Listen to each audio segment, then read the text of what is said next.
안녕하십니까. 평생투자 파트너입니다. 9월 21일 목요일입니다. 오늘 방송할 내용은 좀 재미없을 것 같기도 하면서 아마 회원분들이 현재 많이 고민하고 있는 그런 부분인 것 같습니다. 그래서 좀 제가 방송이 좀 어눌하고 좀 두서없더라도 한번 그냥 있는 그대로 뭐 준비하지 않고 그냥 즉석에서 방송하는 거니까 좀 좋게 봐주셨으면 좋겠습니다. 일단 오늘 시황 이야기를 해보겠죠. 해보고 이제 오늘 할 이야기는 이 두 번째 이야기인데요. 도대체 이 주식이 뭔가 라는 이런 생각들. 근데 그러니까 정확히 말하면 현재 내가 만약에 A라는 종목을 매수하고 싶은데 그럼 도대체 이거의 적정 가격은 얼마 정도가 적당한 것인가? 그래야지만 지금 가격 대비해서 비싼지 싼지를 좀 알고 뭐 매수를 하든 뭐 하지 않든 조심하든 뭐 이런 걸 결정할 거잖아요. 그러니까 요거에 대한 고민들 혹은 여러 가지 방법들 그리고 지금의 어떤 생각들 뭐 이런 것들을 좀 두서없이 이야기를 해보려고 하는데요. 이렇게 하는 이유는 지금 최근에 회원들 중에서도 매우 열심히 공부하시는 분들이 있다라고 알고 있습니다. 알고 있고 뭐 하고 있다는 있는데 아마 수많은 슬럼프가 오지 않을까 공부하는 과정 안에서 이런 생각을 하는데요. 그때 슬럼프마다 어떤 그 고민들을 많은 사람들이 하고 있다라는 것을 한번 좀 알았으면 그래서 좀 힘내시라라는 의미도 있습니다. 그래서 저도 고민했던 부분들, 아직도 고민하는 부분들, 왜 고민하는지, 어떤 것 때문에 고민하는지, 뭐 이런 건데요. 오늘 조금 그 부분을 좀 쉽게 한번 이야기를 해보려고 합니다. 그래서 일단 시황을 먼저 시작하면, 이렇죠. 오늘은, 좀 애매했죠. 일단 요걸 볼까요, 한번? 오랜만에 수급을 한번 이렇게 펴서 보네요. 어, 이게 보면은, 시간대별로 한번 보면, 어, 코스피가 거래소 시장 같은 경우에는 1시경을 기점으로 해가지고, 시장이 쭉 가다가 이렇게 슥 빠져버렸습니다. 근데 수급으로 보면 뭐 그렇게 나쁜 모습은 아니었거든요. 수급 자체로는. 이거 10분 단위로 한번 봐볼게요. 수급을 보면 뭐 그렇게 나쁜 모습은 뭐 아니었습니다.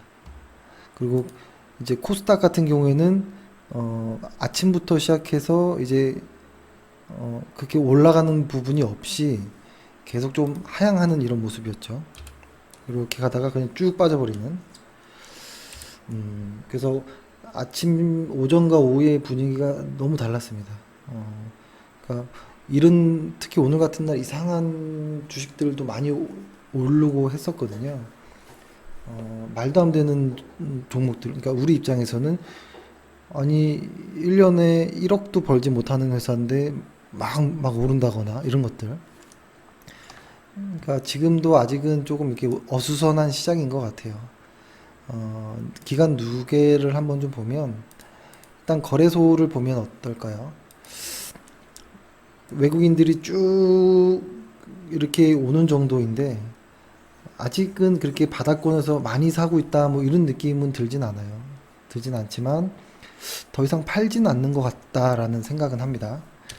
그리고 뭐 그런 모습 일단 외국인 수급만 보죠 뭐 이렇게 하고 그다음에 코스닥 같은 경우에는 조금 변동이 있죠. 쭉 샀다가 확 팔았다가 또 쭉 샀다가 요 며칠 조금 이렇게 흔들리는 정도의 모습을 보이고 있습니다. 그렇죠? 근데 선물 시장 그러니까 저희가 사실은 선물이나 콜옵션, 풋옵션 이야기를 하지 않으니까 좀 말씀드리긴 뭐하지만 선물 쪽의 방향도 좋아요, 사실. 그래서 흔히 9월달 시장이 그렇게 어렵진 않을 것 같다라는 이런 좀 생각도 하긴 하는데 사실 그게 그래도 쉽진 않은 것 같습니다. 현재는. 일단은 뭐 이제 다들 아실 거예요. 제가 매일매일 이렇게 지수를 보여드리면 지수가 좀 눈에 익어야 되거든요. 눈을 감아도 지수가 어떻게 어떤 모양을 그리고 있었지라는 걸 좀 알고 있어야 됩니다. 어, 그쵸? 쭉 빠졌던 게 이날을 계기로 해서 시장에서 그날이 나왔었잖아요. 그러고 나서 한번 추세를 주고 살짝 눌리다가 다시 이제 반등하려는 모습인데, 중요한 것은 이 언저리 때의 가격을 쉽게 넘어가지 못하고 있는 모습으로 좀 보이는데요. 중요하겠죠. 지금 일단 이 근처는 강한 어떤 매물 혹은 뭐 어떤 저항 구간이라고 보는데요. 한 번 넘어가면 여기가 이제 강력한 어떤 바닥 어떤 지지의 역할을 해줄 겁니다. 다만 못 넘어가면 여기에서 계속 좀 부딪히는 모습이 나오겠죠.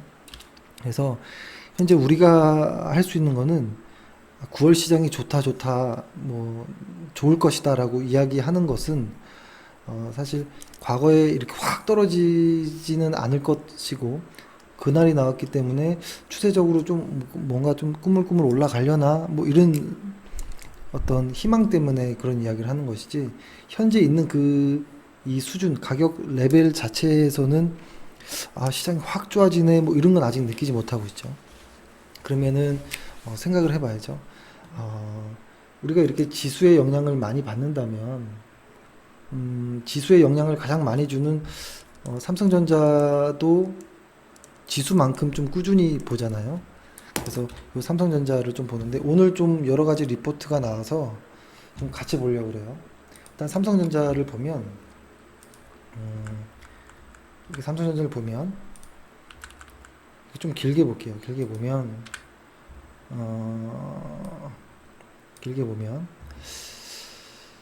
이렇게 생겼죠. 예를 들어서 사실은 이 작년부터 고점을 만들고 사실 많이 빠진 겁니다. 쭉 빠져 내려간 거긴 한데, 어떠한 라인점에서는 지금 현재 좀 버티는 모습이 좀 보이긴 하는데요. 일단은 오늘 나온 어떤 실적에 대한 이야기들이 3분기 때 실적이 아마 최대 실적일 것이다 라는 이야기를 해요. 그러니까 얘네들이 2017년도까지는 실적이 너무 좋았잖아요. 그리고 2018년도에 1, 2분기의 실적이 좀 줄어드는 모습, 작년보다.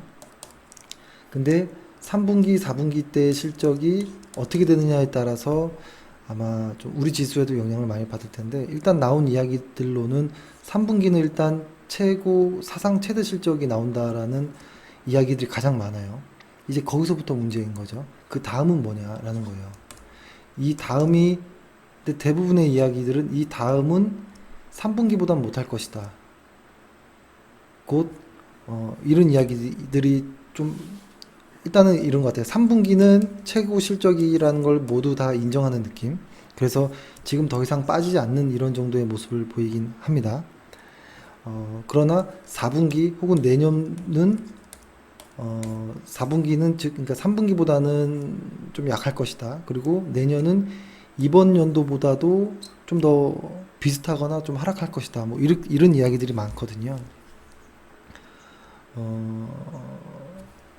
사실 이게 보면 일단 볼까요? 오늘 나왔던 것들을 일일이 다 한번 보면, 오늘 날짜로 보니까 다시 한번 검색해 볼게요. 오늘 날짜로 보면 빼면 하나, 둘, 셋, 넷, 다여, 일곱 개의 실적 관련한 리포트가 나왔는데요. 한번 다 볼까요? 일일이? 일단 2019년도만 어떨지. 왜냐면 이번 3분기는 최고라는 것에 대부분 비슷한 어떤 것들을 갖고 있기 때문에, 일단 2019년도에 안 보이니까 제가 불러드릴게요. 일일이 쓰기는 시간이 좀 그렇고, 일단 ROE랑 영업이익만 보죠. 영업이익이 요번 연도에 64억, 내년에는 65억. 그리고 ROE는 21에서 18로 줄어들어요. 영업이익은 약간 증가하는 정도. 것이죠. 하지만 영업이익률은 떨어집니다. 첫 번째가 그리고 두 번째, 두 번째 좀 키워서 볼게요. 보면 영업이익은 이번 연도에 65조, 내년에 65조, 그리고 ROE는 19에서 16으로 떨어진다라는 이야기를 하죠. 일단은 떨어진다라는 것들이 좀 많죠. 세 번째, 가장 최근에 그러니까 오늘 나온 거를 말씀드리는 겁니다.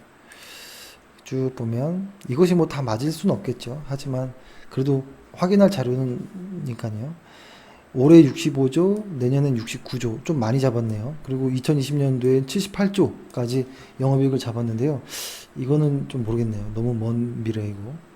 그래서 그렇지만 ROE는 21에서 19로 줄어드는 모습. 그렇죠? 하지만 19라는 ROE, 그러니까 약 20이라는 ROE 자체가 사실 어마무시한 겁니다.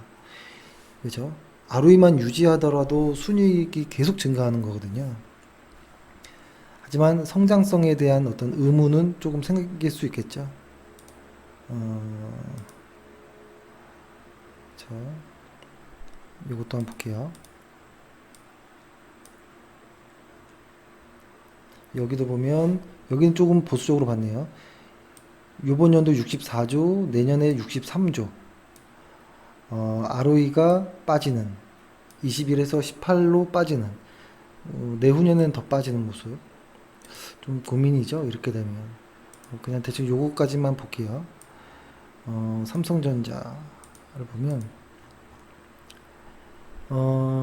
영업이익이 62조 2019년도에 올해는 64조. 당연히 ROE는 빠졌겠죠. 이렇게 되면 21에서 18로 ROE가 빠지는 그냥 사실 어떠한 가치 평가를 어떻게 어떻게 해야 될까라는 고민인 거죠. 뭐냐면 일단은 우리 그 코스피에 우리 증시에 삼성전자라는 어떤 큰 회사의 기여도가 상당히 높은데 얘네가 올해 3분기까지는 오케이 좋은 것 같아.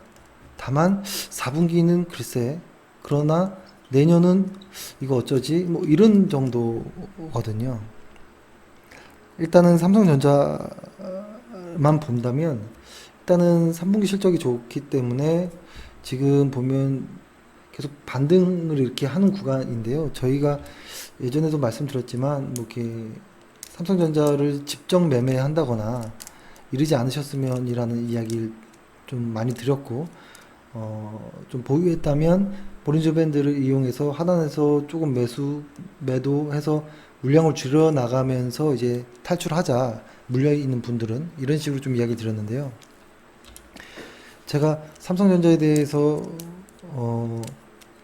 정말로 조금 그거 하다 좀 걱정된다라고 생각했던 건 사실 요 언저리였던 것 같아요. 요 언저리 때부터 이 언저리 때 삼성전자를 사고 싶어 하는 사람들이 엄청 많아졌었어요. 개인 투자자분들이. 근데 물량은 한정되어 있는데 사고 싶은 사람이 많다. 특히 개인 투자자들이. 그러면은 누군가 팔아줘야 되는 거잖아요. 근데 그런 어떤 수급의 논리도 좀 중요하게 생각합니다. 그리고 사실 실적 예측지들이 이제 더 이상은 성장하기는 힘들겠다. 돈은 많이 벌지만 이런 의견들도 나오기 시작했던 구간인데요. 사실 이 액면 분할할 때가 피크였던 것 같아요. 액면 분할하기 전후로부터 해가지고 가끔 이제 가족 지인들 보면 주식을 전혀 안 하는 사람인데도 물어봐요. 가끔 삼성전자가 5만 원이라서 싸다고 하는데 좀 사야 되느냐 이렇게 물어보는 경우가 있어요. 저는 굳고 말렸거든요. 아니요 이렇게 얘기를 들었는데 일단 그렇습니다. 삼성전자를 가 좋게 볼 곳이 사실 뭐 어디 있을까라는 고민을 좀 합니다. 고민을 좀 하고 그렇습니다. 그래서 일단 오늘 삼성전자에 대한 어떤 실적 예측치들이 3분기에 대한 어떤 사상 최고 실적이라는 것이 딱 하나 나왔잖아요. 그러면은 그리고 4분기부터는 글쎄라는 분위기라면 이제부터 팔 준비를 해야 된다라는 의미예요. 이건 누구나 아는 정보잖아요, 이제. 그쵸? 지, 어, 하지만 이런 대형주들은 수급에 의한 등락이 있기 때문에 수급에 의한 등락을 활용해서 충분히 빠져나와야 된다라는 생각은 합니다. 하지만 아직 3분기에 그 실적 발표가 나오려면 좀 기간이 있으니까 아마 조금 더 상승 추세 혹은 뭐 횡보 상승 뭐 이 정도를 좀 보일 것 같긴 합니다. 그렇지만 신규 매수는 아니다라는 말을 하고요. 근데 잘 보시면 이제 여기서부터 이제 제가 오늘 하고 싶은 이야기를 좀 할 텐데요.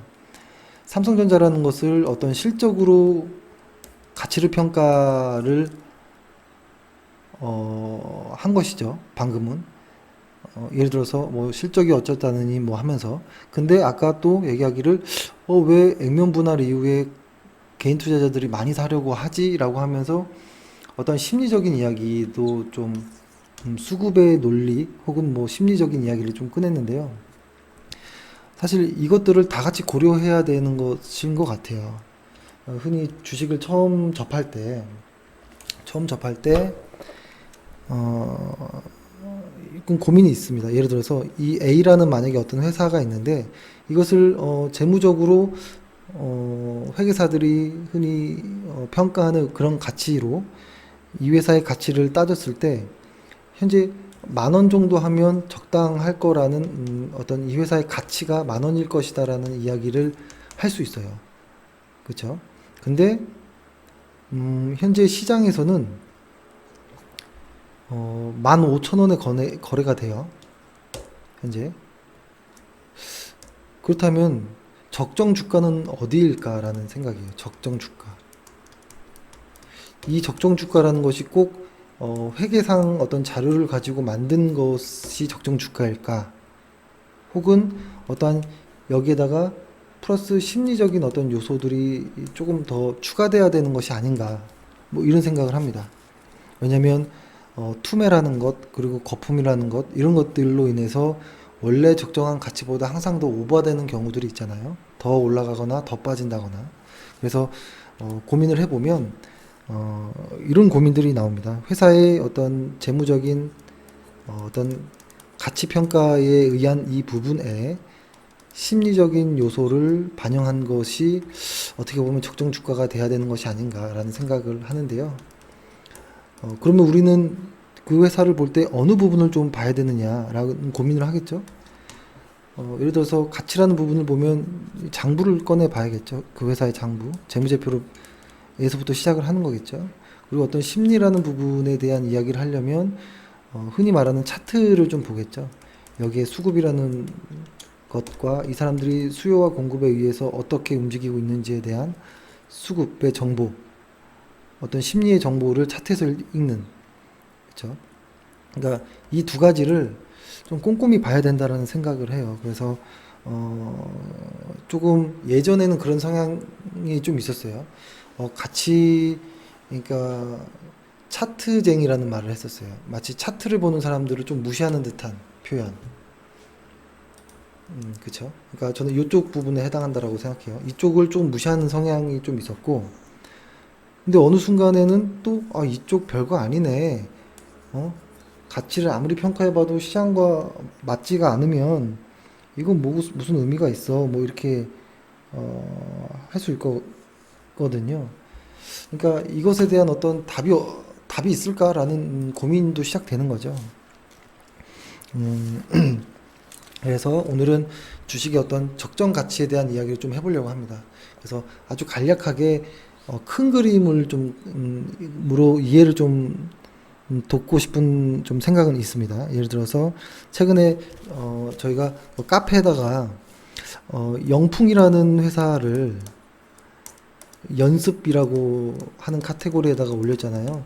이것을 이제 회원분들이 어떠한 뭐 평가를 하든지 간에 어떠한 논리로든 상관없이 현재 가치가 여기 정도인데 70만 원대인데 이 앞으로 어떻게 움직일까라는 생각 그것을 일단은 기술적으로 한번 이야기해보자라고 했는데요. 기본적인 이야기도 해봐야겠죠 사실은. 그랬을 때 기술적으로 뭐 어떤 무언가를 활용해서 어떻게 주가가 갈 것이다라고 예측한 것과 기본적으로 분석한 것에 어떤 괴리가 어떻게 될까라는 생각을 좀 해보자. 그런 연습들을 해보자라는 취지로 영풍이라는 것을 해봤는데요. 일단은 먼저 이야기를 해보면 영풍이라는 회사는 좀 어렵습니다. 그 회사에 대한 어떤 내용을 분석하는 것 자체가 보통 좀 그런 부분이 있죠. 근데 일단은 이 회사의 현재 가치가 차트를 봐볼게요. 일단은 이 회사를 영풍 한번 쳐볼게요.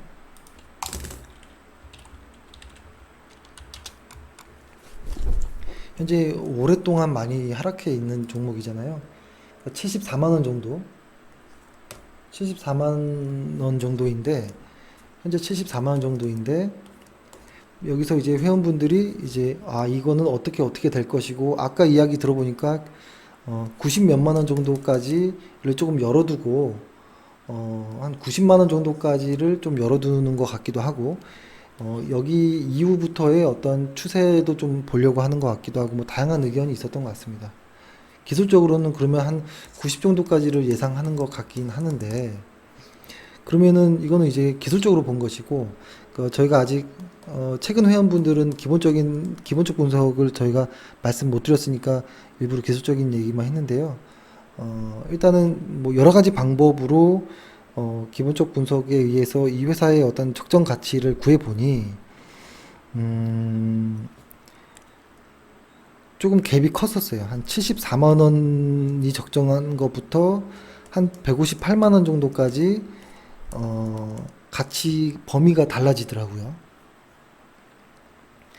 그러니까 시장에서는 어떤 회사를 적정하게 가치 평가하는 방법도 여러 가지가 있거든요. 기술적 분석도 뭐 보조지표를 뭘 쓰느냐에 따라서 달라지듯이 기본적 분석 역시도 어떤 방법을 쓰느냐, 어떤 실적을 위주로 보느냐에 따라서 이게 달라지거든요. 그래서 제가 계산해 본 걸로는 일단 영풍이라는 회사의 여러 가지 방법이 최저는 74에서 최고는 158만 원까지 가치가 이렇게 나눠졌습니다.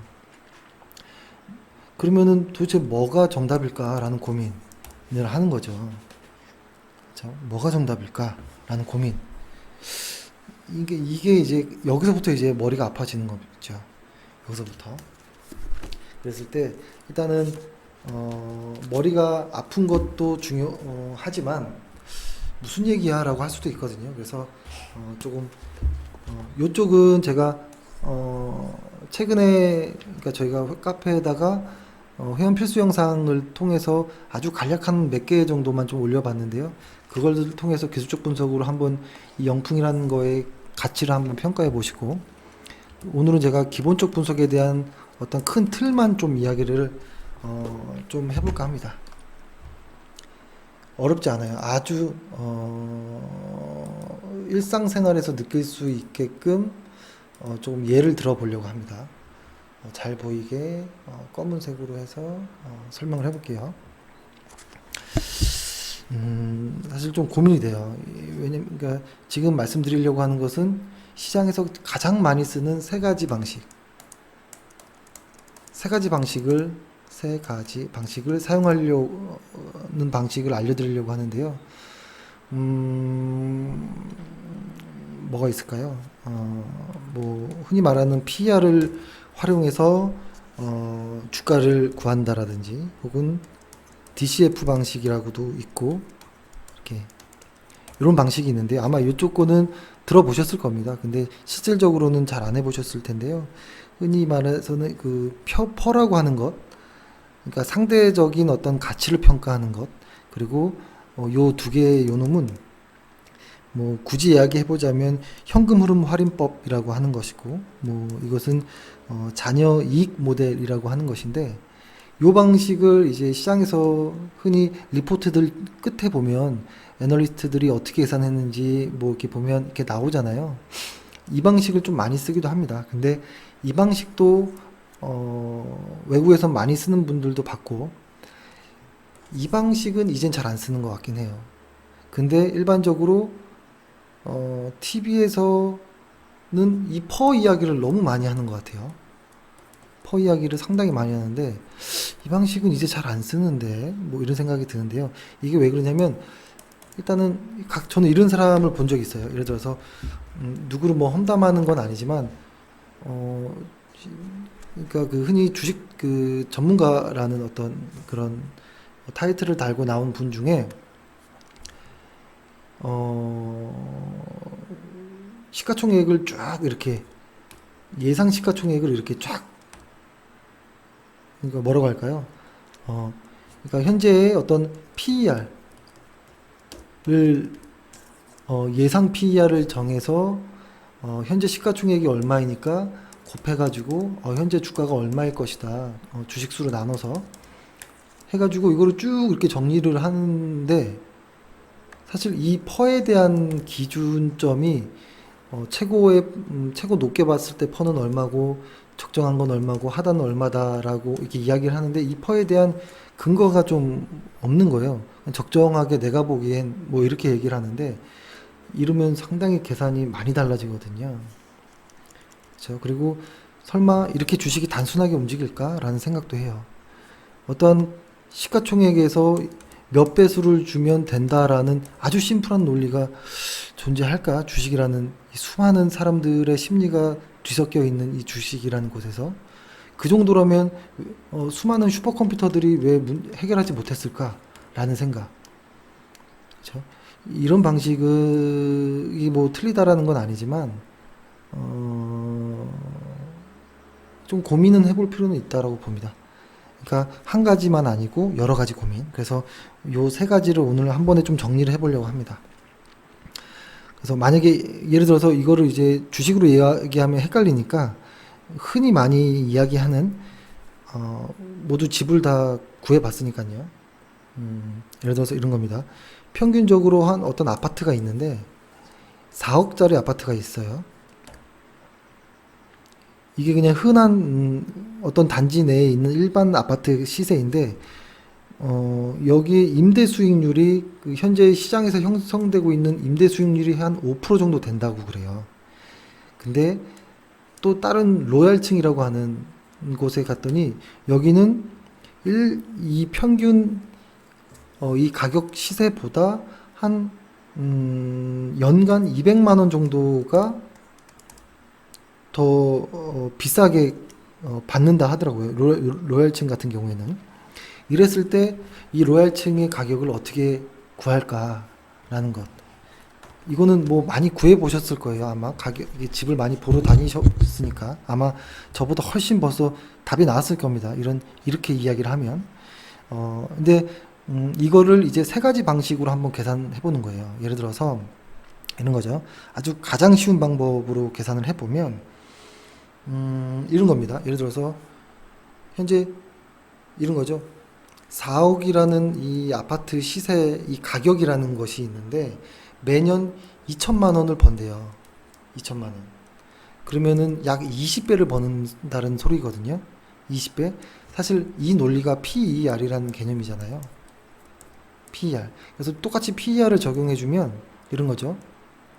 예를 들어서 200만 원을 더 받는다고 했으니까 2천만 원이 아니고 이 2천은 거기서 나온 거예요. 4억에 5%. 1년에 5%를 받으면 2천만 원이니까요. 근데 프리미엄은 200을 더 받는다라고 하니까 2,200을 받는다는 소리겠죠.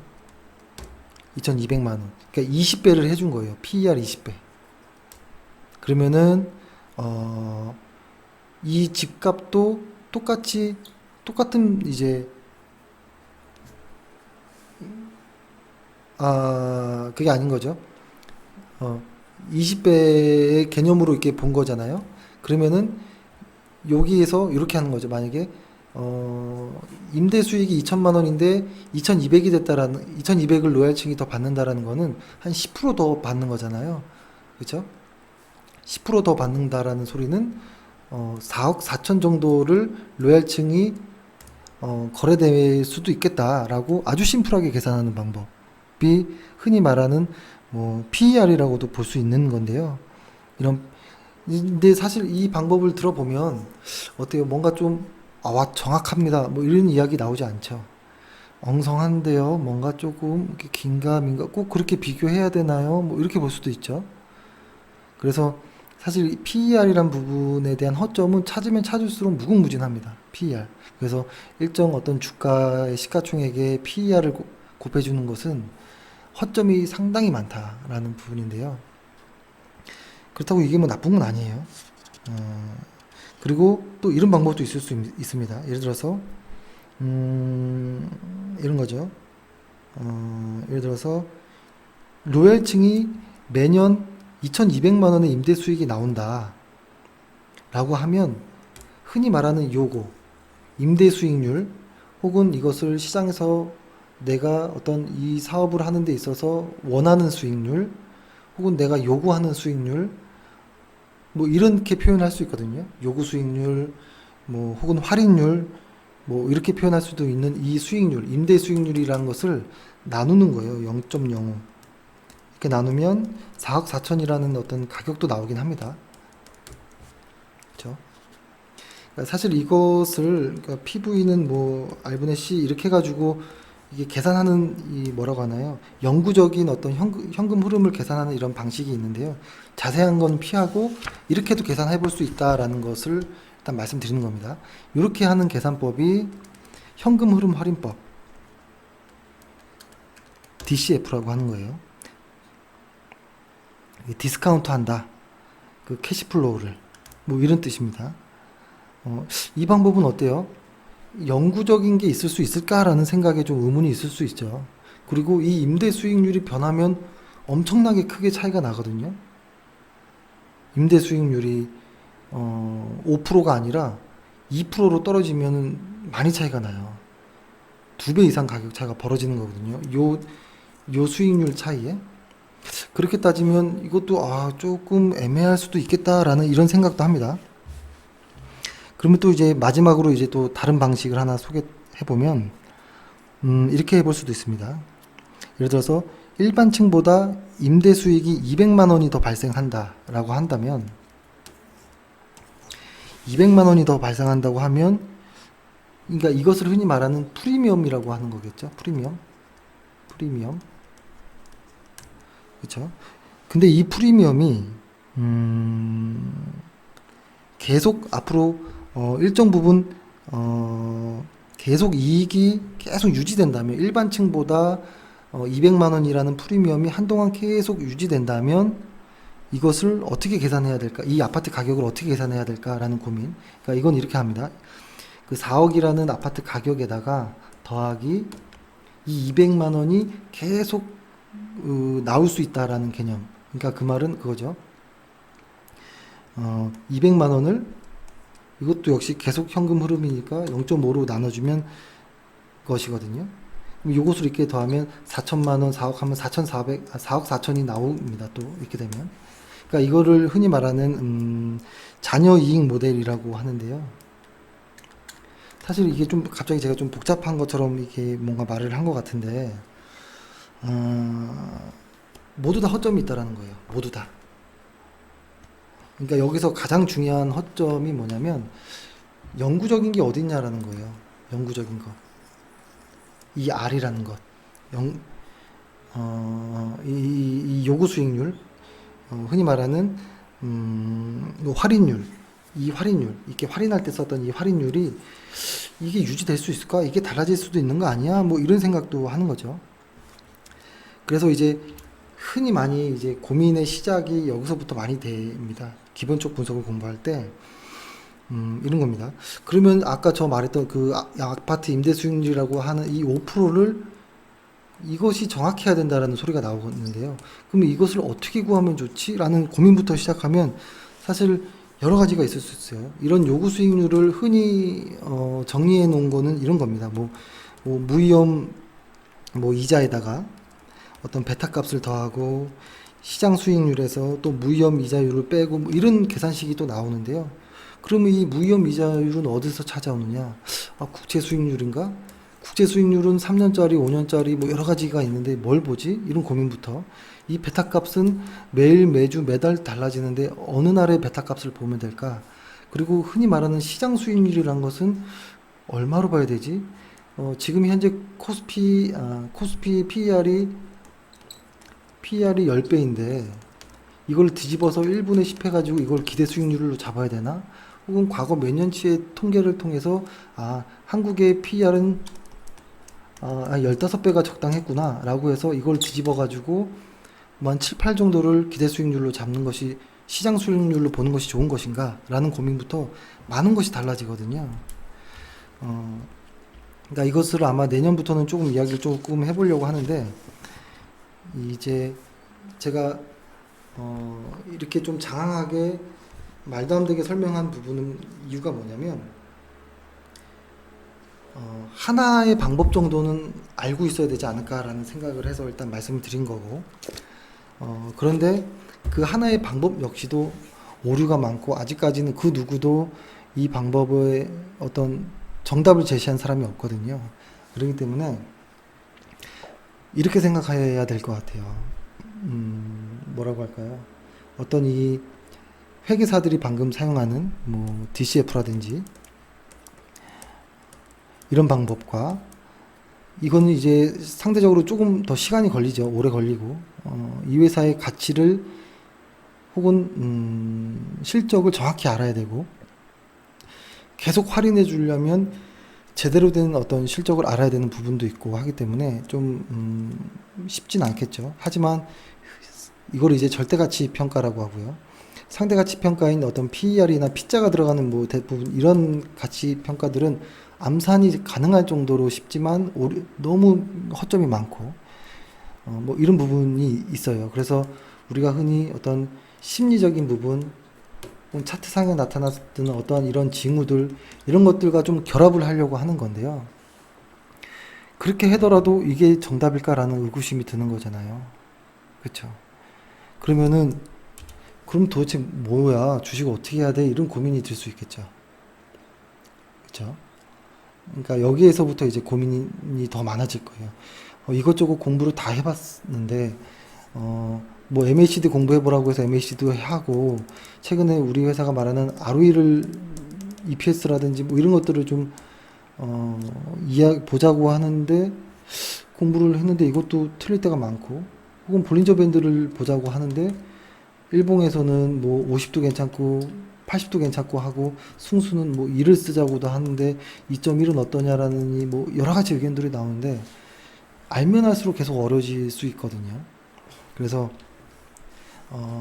이제 정리를 한번 해보면 이런 겁니다. 저도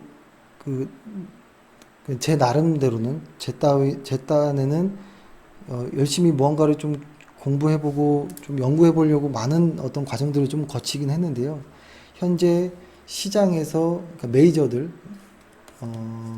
메이저 시장에서 말하는 어떤 주식의 가치를 평가하는 좀 어떻게 보면 좀 고상해 보이는 이런 방식들과 시장에서 그 아래에서 흔히 유튜브나 이런 식으로 말하는 어떤 기술적 분석의 이야기들, 혹은 심플하게 그냥 퍼 하나만으로 주가를 뭐 예측한다거나 이런 것들, 이런 방법들이 있는데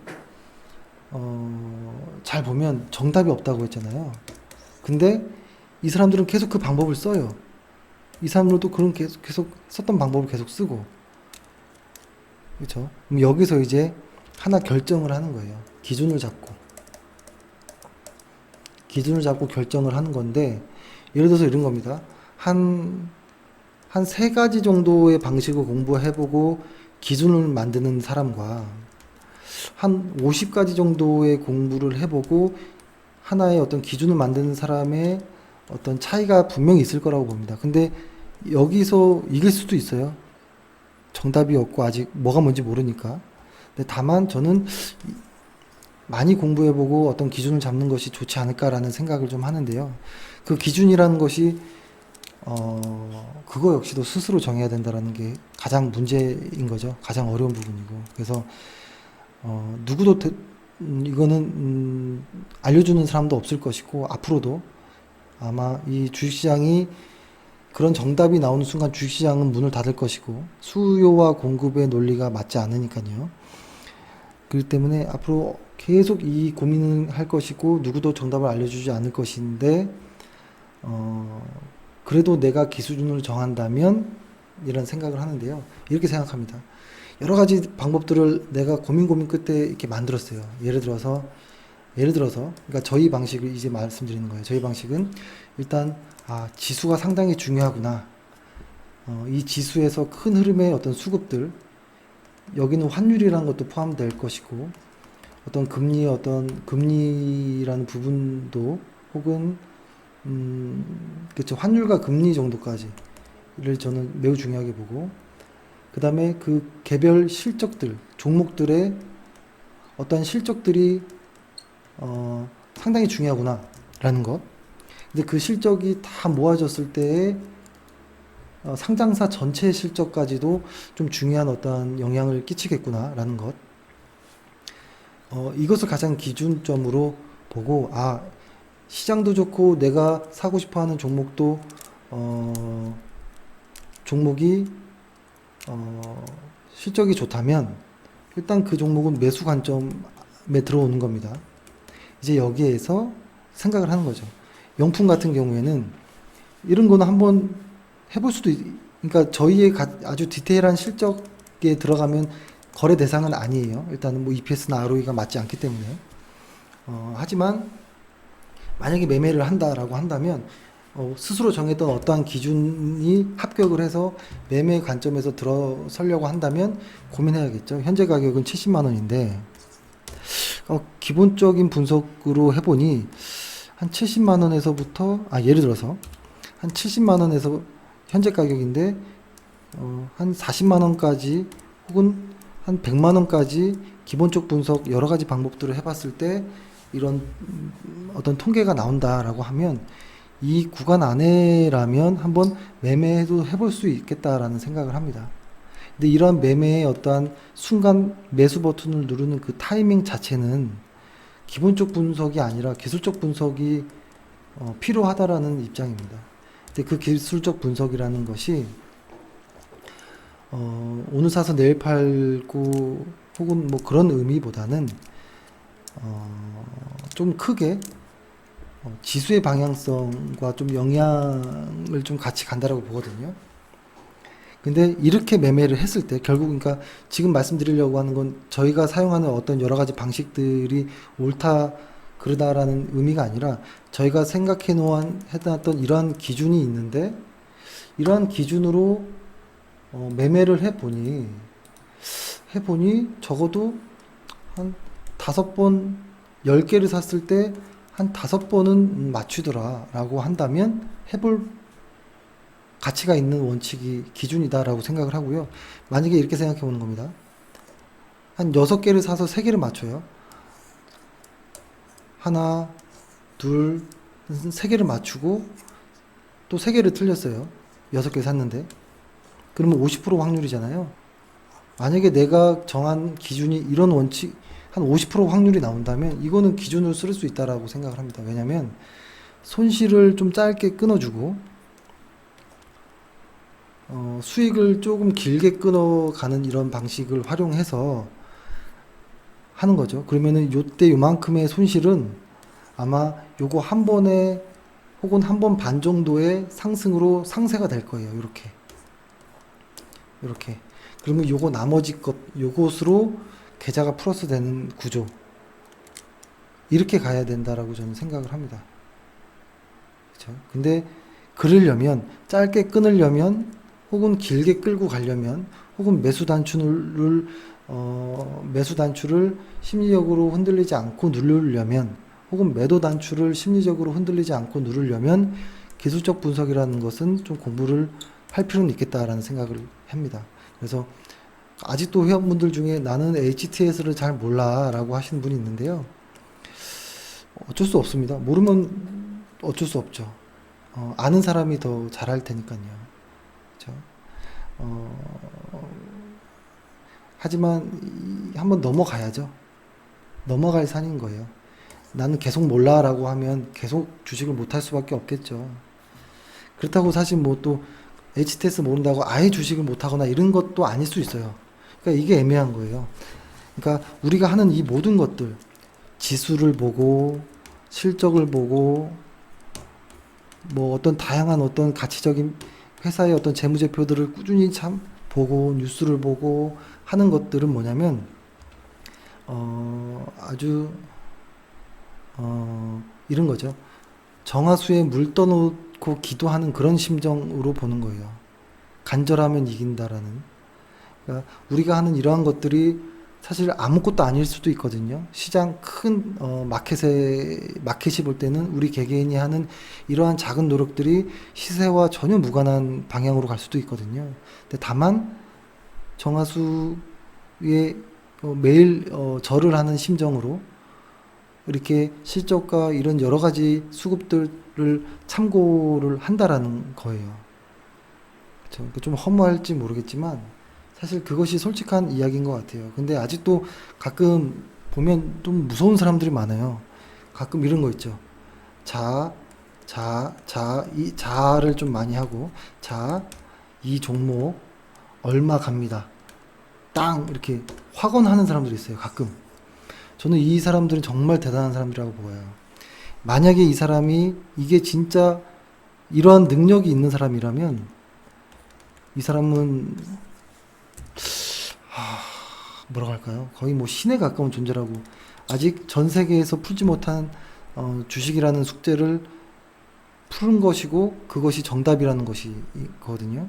근데 아직까지 저는 그런 사람을 본 적은 없지만 만약에 풀지도 못했는데 이렇게 확언을 해서 누군가에게 어떤 현혹을 준다거나 한다면 이 사람은 매우 오만한 사람이 아닐까. 자만하거나 아마 본인이 했던 이야기를 단 며칠이 지나서 매우 창피할 수도 있겠다라는 생각도 합니다. 그러니까 저희도 마찬가지예요. 저희도 하는 이야기는 이러이러한 어떠한 것들이 좋아서 앞으로 좀 관심을 가져보자라는 이 관점인 거예요. 이게 오를지 떨어지는 또 다른 문제일 수도 있어요.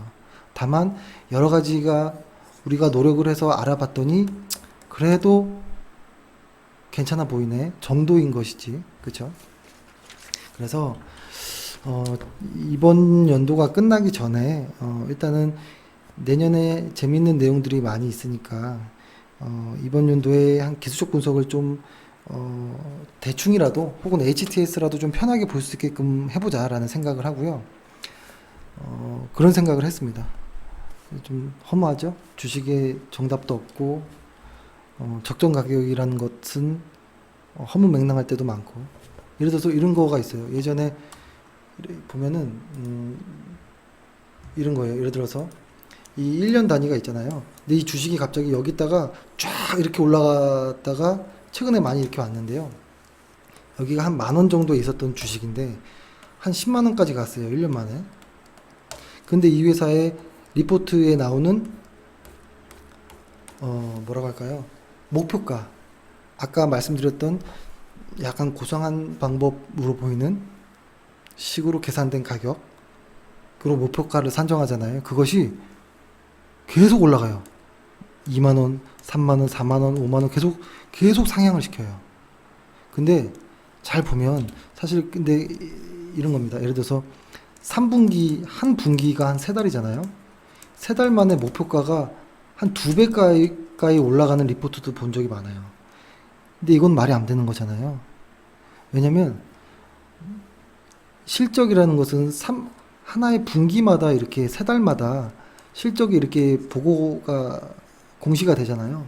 근데 새로운 실적이 나온 상태였고 그 다음 실적이 아직 나오지도 않은 상태 이 가운데에서 목표 주가가 계속 상향돼요. 그러니까 정확한 어떤 가격 그 실적이 나오지도 않았는데 그 말은 뭐냐면 이 가치를 어떤 A라는 회사의 가치를 평가하고 이 가치 대비해서 가격이 얼마 정도에 와 있다라고 이야기를 함으로써 예를 들어 이런 거죠. 나는 이 A라는 회사가 내가 보기에는 10,000원이라고 생각하는데 이 회사는 현재 10만 원이네 라고 한다면 고평가됐다라고 배짱 있게 얘기를 해야 됩니다. 왜냐면 그 회사에서는 그러한 논리로 수많은 종목을 다뤘으니까요. 근데 갑자기 10,000원이었던 종목이 10만 원까지 쫙 올라가니까 나의 가치평가 기준은 살짝 숨기고 계속 상향시켜요. 이 말은 이 회사의 가치를 평가한 게 아니고요. 가격을 평가한 거예요. 가격. 그러니까 애널리스트들도 그러한 어떠한 오류들이 있습니다. 스스로 부끄럽기 때문에 살짝 접어두고 이 회사의 어떠한 실적을 통한 가치로서 가격을 이야기해야 되는데 그냥 가격이 올라가니까 가격을 평가해 버려요. 그렇기 때문에 사실 고상한 척 하나, 무식한 척 하나, 혹은 그냥 잘난 척 하나, 있어 보이는 척 하나, 사실 다 모른다가 정답인 것 같아요.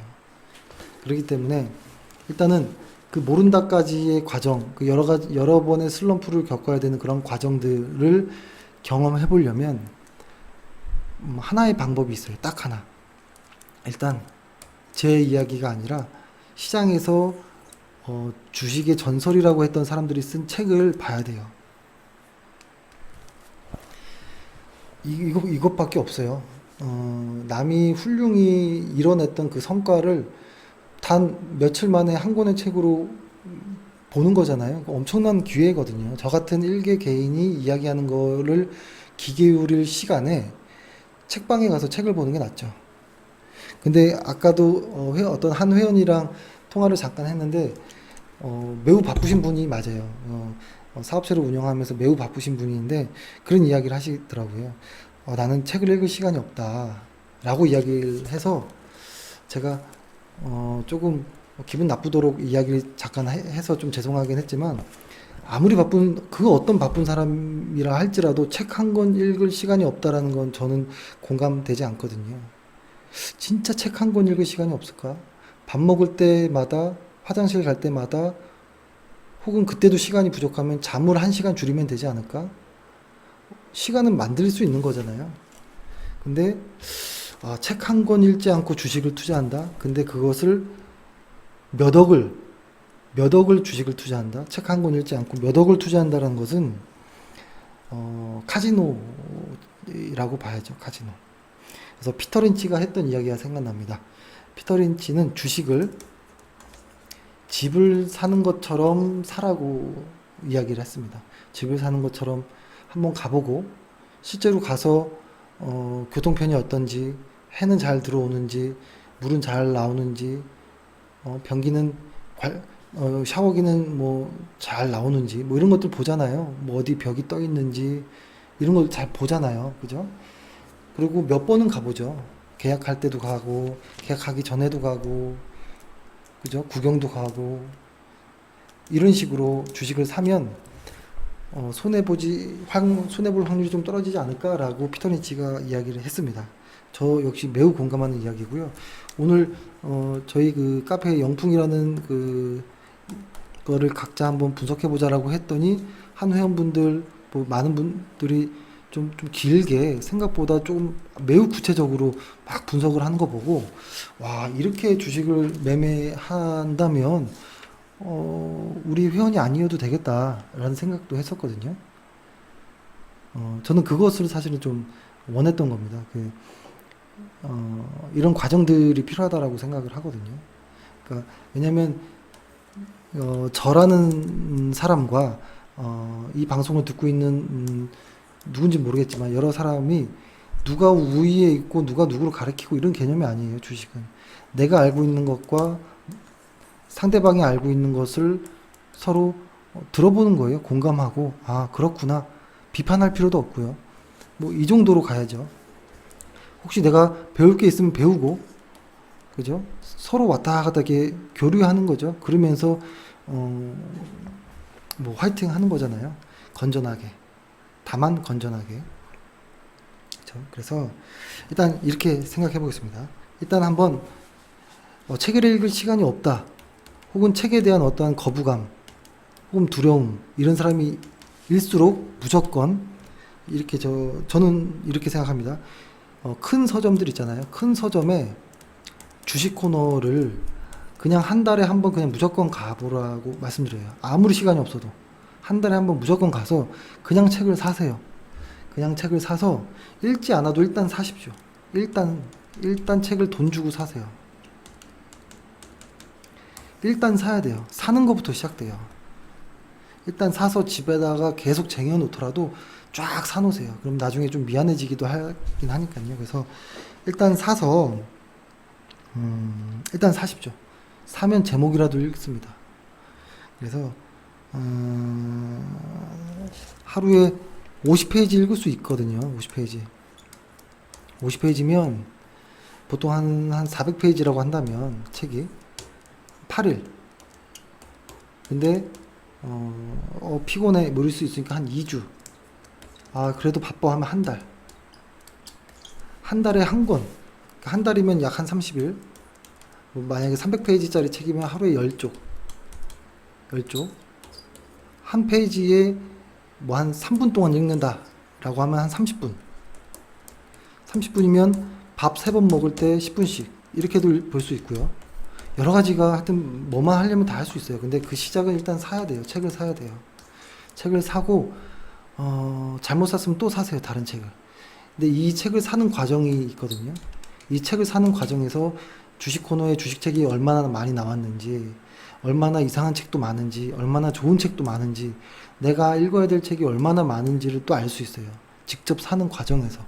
그래서 한 주식 코너를 한 10번 정도 가면 왜 이렇게 신간이 안 나오지? 이런 생각이 들 거예요. 예. 그래서 그런 어떠한 것도 좀 느껴보면서 좀 재밌게 해봤으면 좋겠습니다. 오늘 조금 긴 내용인데 정답도 없고 뭐 허무하게 이야기가 끝나는 것 같습니다. 그래서 좀 죄송스럽기도 하고 그렇네요. 하지만 좀 중요한 내용이라고 저는 개인적으로 생각합니다. 그래서 회원께서는 언제든 주식을 공부하다가 항상 의견을 이렇게 조율하고 싶을 때 물어볼 상대가 없다라는 게 가장 힘들었거든요. 저 역시도. 그래서 회원분들은 저한테 제 핸드폰 번호 아니까요. 그냥 편하게 전화 주시면 뭐 서로 공유하거나 뭐 한번 들어보거나 제 생각도 들어보거나 뭐 이럴 수 있는 거잖아요. 그래서 좀 그렇게 해서 좀 마치 주식에서는 마치 뭐라고 할까요? 모범생처럼 좀 꼴보기 싫어도 마치 모범생처럼 이렇게 주식을 좀 했으면 좋겠습니다. 예. 그러면 오늘은 일단 이렇게 마치겠습니다. 오늘 하루 고생 많으셨고 감사합니다.